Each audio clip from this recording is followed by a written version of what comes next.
প্রিয় মাছ চাষি ভাই ও বন্ধুগণ, আসসালামু আলাইকুম। আশা করি আপনারা সকলে অনেক ভালো আছেন।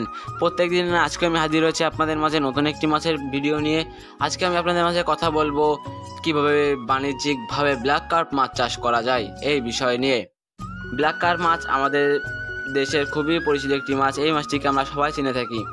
এই মাছ চাষ করার জন্য আপনাদের বেশ কিছু ধাপ অবলম্বন করতে হবে। এই ধাপগুলোর মধ্যে প্রথমেই রয়েছে পুকুর প্রস্তুতি। পুকুর প্রস্তুতির জন্য আপনাদের প্রথমে একটি মাঝারি সাইজের পুকুর বেছে নিতে হবে।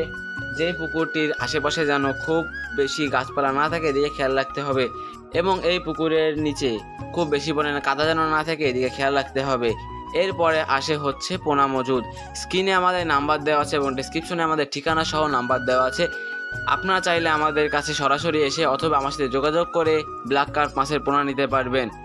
আমরা অনেক বছর ধরে বিশ্বাসের সহিত আপনাদের মাঝে নিজস্ব পরিবহন বা হোম ডেলিভারি দিয়ে আসছি। তাই আর দেরি কি, আজই আপনারা চলে আসুন আমাদের হ্যাচারিতে অথবা আমাদের সঙ্গে যোগাযোগ করুন, বুঝে নিন আপনার নিজস্ব পোনাটি। আজ এই পর্যন্ত, ভালো থাকবেন।